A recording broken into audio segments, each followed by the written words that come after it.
Good day.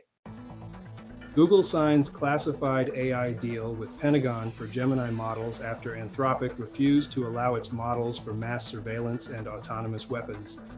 Does this agreement cross an ethical line for Google, or is it a necessary step for national security? And Elon Musk took the stand in his lawsuit against OpenAI, accusing Sam Altman of betraying the company's original nonprofit mission.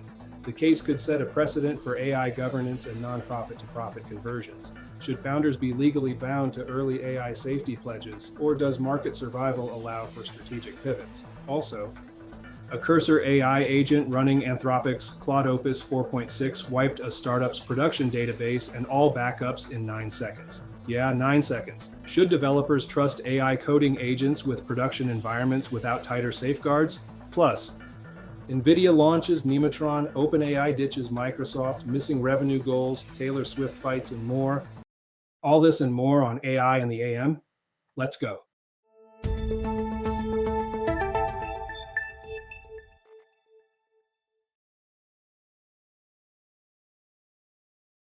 Hey humans, I'm Kyrie, the digital avatar and AI clone of Eric Malson. While Eric is meeting with clients and everyday people as the founder of Automakers, his AI automation, orchestration, and solutions company, he created me to present the news you need to know about the latest changes in the AI landscape. Eric researches and scripts his videos himself and also reads all comments, so be sure to give feedback below. And now on to the news. Google has signed a contract with the U.S. Department of Defense to provide its Gemini AI models for classified work, joining OpenAI and xAI. This decision came after Anthropic refused to allow its technology to be used for domestic mass surveillance and autonomous weapons, leading to the Pentagon designating Anthropic a supply chain risk. The deal has sparked significant internal opposition, with hundreds of Google employees signing an open letter urging CEO Sundar Pichai to block the contract.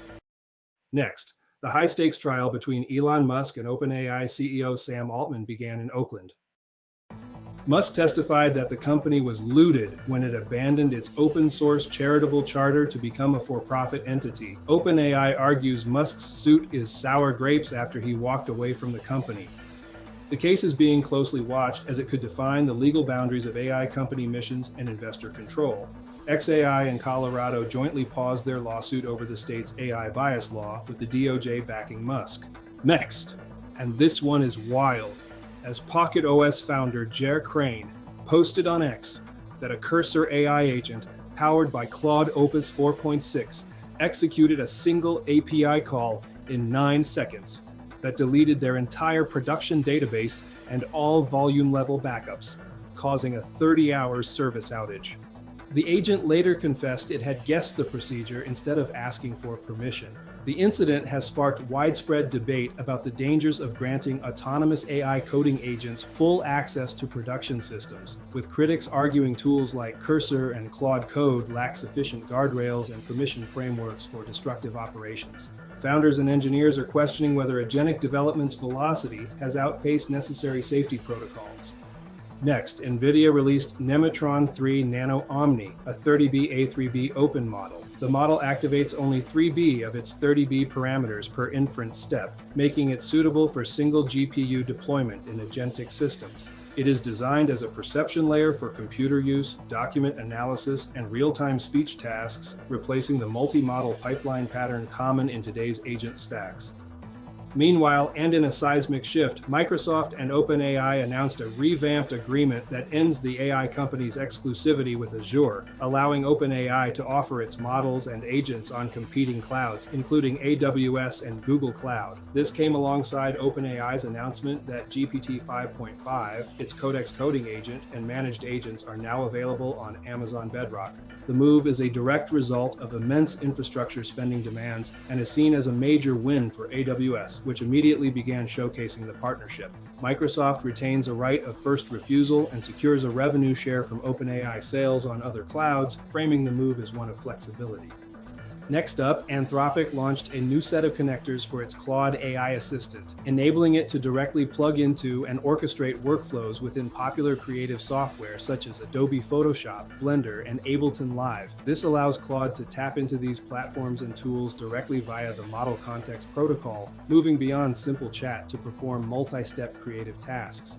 The move positions Claude as a collaborative co-pilot for creative professionals rather than a replacement by integrating into existing professional ecosystems. Adobe also expanded its own ecosystem with a Firefly AI assistant alongside this connector. Meanwhile, Amazon Web Services entered the AI agent wars at its What's Next event, unveiling Amazon Quick. This desktop assistant aims to be a centralized AI protagonist across fragmented work environments.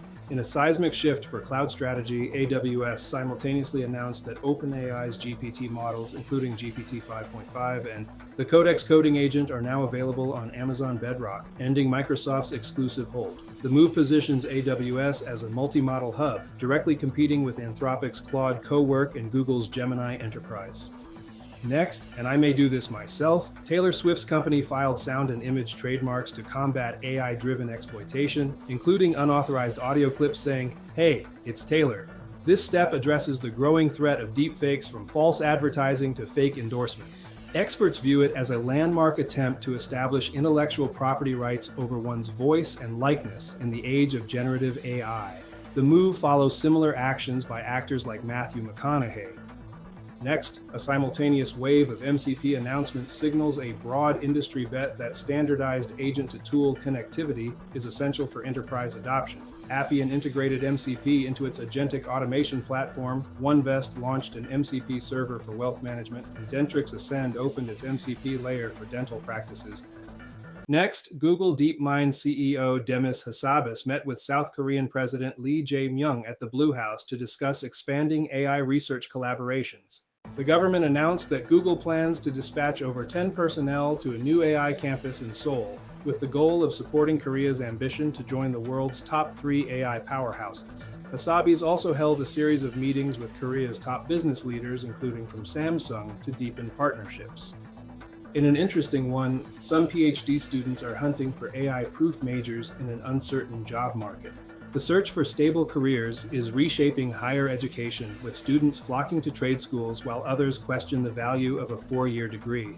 Meanwhile, a Harvard poll shows 59% of young adults see AI as a threat to their job prospects, creating a generation of students who feel they are shooting at a moving target with their educational choices.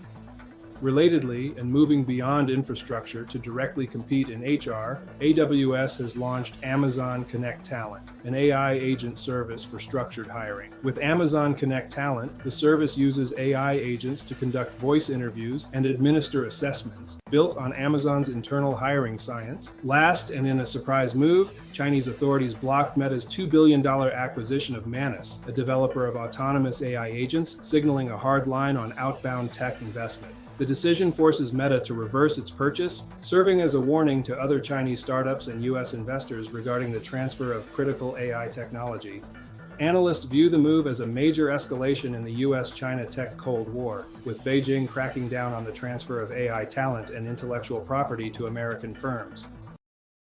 That about wraps it up. Thanks for watching. Don't forget to subscribe, hit that like. See you next at AI in the AM.